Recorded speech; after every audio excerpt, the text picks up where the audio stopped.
Si je te fais cette vidéo, c'est parce qu'il y a une semaine, je suis tombée sur ça. J'ai tellement de confidences de femmes, par exemple, qui me disent, bah écoute, mon mari m'a trompée parce que ça ne va plus au lit. Et c'est vrai que, en fait, on n'en parle pas assez et surtout qu'on vous propose pas assez de produits naturels qui pourraient vous aider. Il faut savoir, les meufs, que déjà, je vais vous montrer les produits.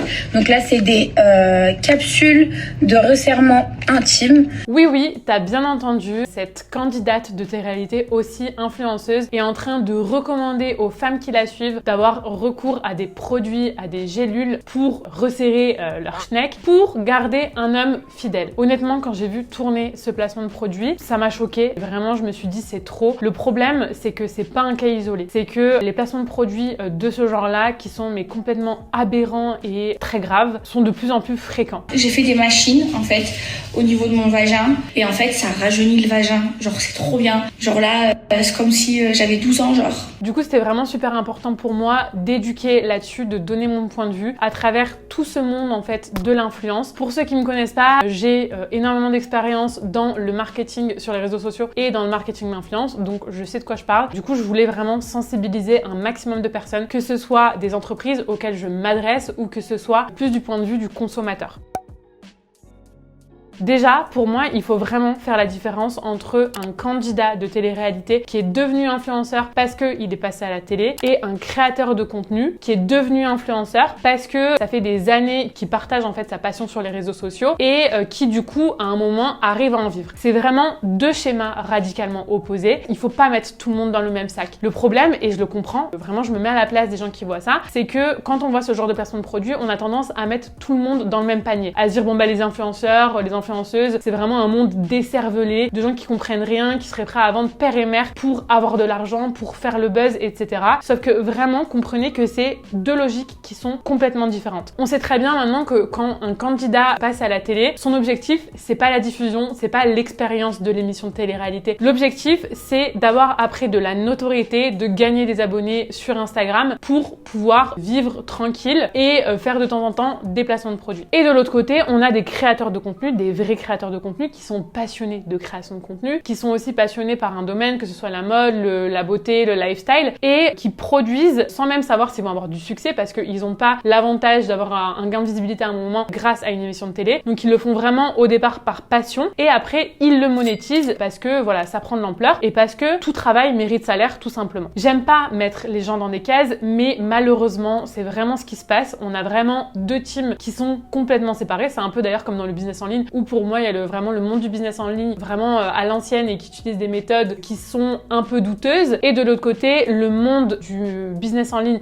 éthique avec des personnes qui ont des vraies compétences et qui ont juste envie de les diffuser à plus de personnes. Alors bien sûr il peut y avoir des exceptions, c'est-à-dire qu'il peut y avoir des candidats de télé-réalité qui découvrent une vraie passion pour la création de contenu et qui du coup font quand même les choses bien, etc. Mais ça reste quand même très minoritaire. Donc là je vais vraiment parler de manière générale. Ce qui se passe, c'est que les vrais créateurs de contenu qui monétisent par la suite leur passion à travers les placements de produits sont soit en auto-entreprise, soit se gèrent eux-mêmes, ont pas d'agent, soit ont un agent. Mais ces personnes-là, même quand ils ont un agent, font très attention parce qu'ils sont très proches de leur communauté. Ils ont vraiment envie de proposer du bon contenu à leur communauté. Ils n'acceptent pas tout et n'importe quoi pour de l'argent. Moi, combien de créateurs de contenu que j'ai connus m'ont dit non mais de toute façon, même si je peux me faire 50 000, 100 000 euros, je le ferai pas parce que cette entreprise-là, ce placement de produit-là ne correspondrait pas à mes valeurs, ne correspondrait pas à mon audience et du coup, bah je le fais pas tout simplement. Ces personnes-là évaluent en fait à chaque fois les demandes qu'ils reçoivent de collaboration des marques et acceptent dans l'éventualité où vraiment ils sont alignés avec le produit ou le service qu'on leur demande de mettre en avant. De l'autre côté, on a les candidats de télé-réalité devenus créateurs de contenu un peu malgré eux, qui ont bien sûr des objectifs qui sont uniquement pécuniers, qui sont en agence. Je connais aucun candidat de télé-réalité qui n'est pas en agence, enfin en tout cas pas de gros candidats de télé-réalité qui n'est pas en agence, ce qui n'est pas le cas avec des créateurs de contenu, des vrais créateurs de contenu comme par exemple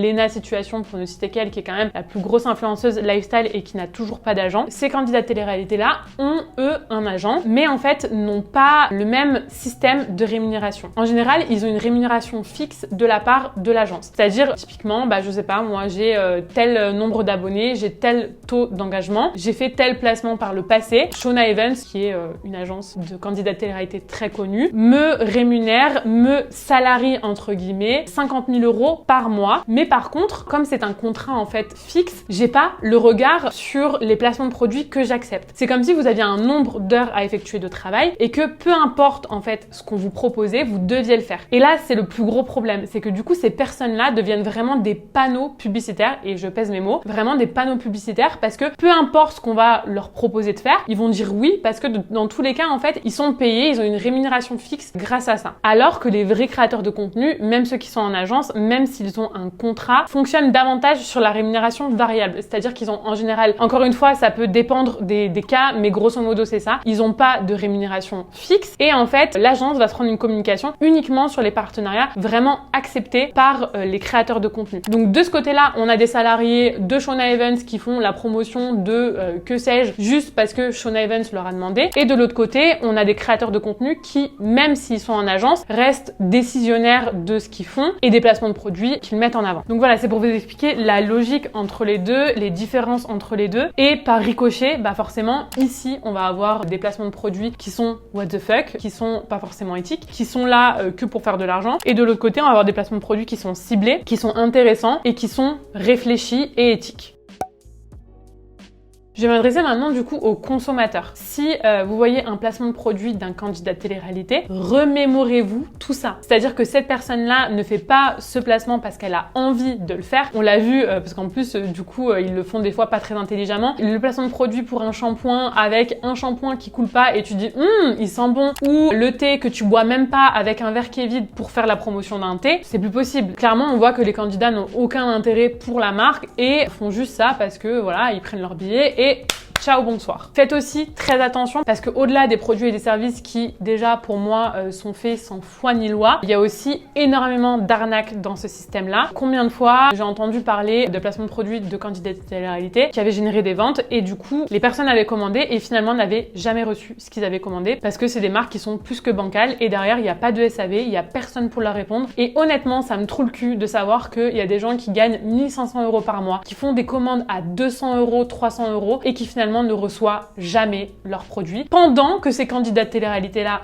influenceurs entre guillemets, s'en tapent le coquillard et prennent leur billet. Faut aussi savoir que ce genre de marques qui sont pas sérieuses, de dropshipping, de trucs, bref, qui sont hyper controversés et qui sont pas forcément très éthiques, Shona Evans ou ce genre d'agence aiment bien parce qu'en fait, les marges sont plus grandes et en fait, eux, ils se délectent un peu de la responsabilité de ce qui peut se passer par derrière, alors que des marques qui sont plus sérieuses vont être prêtes à débourser moins parce que forcément, ils ont tous les coûts de logistique, ils ont tous les coûts de SAV, enfin, ils ont tous les frais en fait d'une entreprise normale et du coup, ils sont prêts à mettre moins d'argent. Donc en fait, ces agences de candidats de télé-réalité se frottent bien les mains quand ils ont une marque qui est pas très sérieuse et qui est prêt à mettre un sacré billet pour le placement en question. Donc voilà, si vous êtes consommateurs, vraiment faites attention à tous les placements de produits que vous pouvez voir, mais faites quand même la différence entre les deux types d'influenceurs entre guillemets. Mettez pas tout le monde dans le même sac. Il y a des vrais créateurs de contenu qui proposent des choses qui sont vraiment très intéressantes, des produits, des services qu'ils ont vraiment testés pour le coup, des choses qui leur ont vraiment plu et c'est normal qu'ils soient monétisés pour ça parce que il y a des gens qui pensent encore que le métier de créateur de contenu c'est pas un vrai métier. Mais en fait, je comprends pas pourquoi monteur vidéo ce serait un vrai métier, mannequin ce serait un vrai métier, photographe ce serait un vrai métier, directeur artistique ce serait un vrai métier, mais créateur de contenu ça le serait pas. Ça n'a vraiment pour moi aucun sens. Les créateurs de contenu ont des vraies compétences, des compétences de copywriting, des compétences de création de contenu, de production de contenu, de design. Donc c'est normal qu'ils fassent des placements de produits pour en vivre, c'est normal qu'ils monétisent peut-être leurs vidéos sur YouTube parce que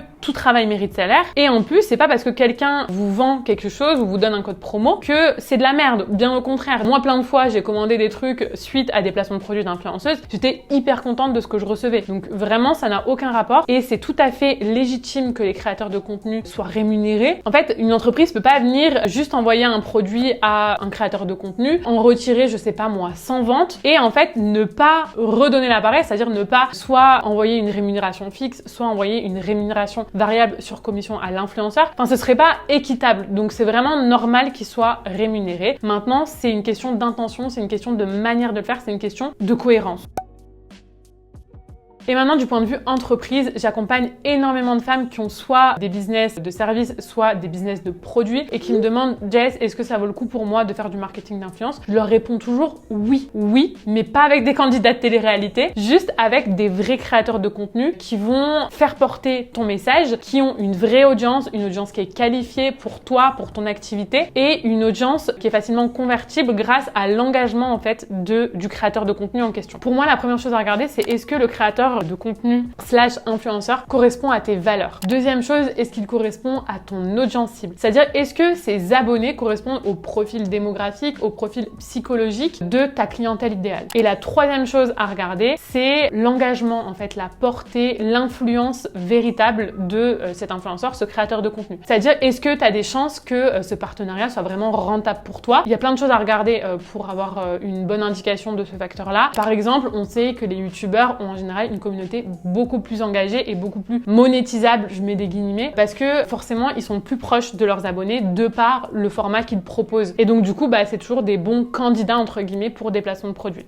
Voilà, je pense que j'ai dit l'essentiel, enfin en tout cas j'ai fait passer le message que je voulais faire passer grosso modo, que ce soit du point de vue consommateur ou du point de vue entreprise, entrepreneur. Il y a encore plein de choses à dire sur le sujet. Maintenant le but c'était de sensibiliser grosso modo sur les tenants et les aboutissants de tout ce monde-là en fait. Je sais que c'est un monde flou pour beaucoup, je sais que c'est un monde qui est aussi mal vu malheureusement à cause de cette partie-là des influenceurs. Donc c'était pour moi super important de sensibiliser un minimum sur ces choses-là. Voilà, j'espère que la vidéo vous a plu, même si elle était un peu brouillon, j'avais rien préparé. N'hésitez pas à vous abonner, à commenter la vidéo pour me dire ce que vous en avez pensé et je vous dis à très vite.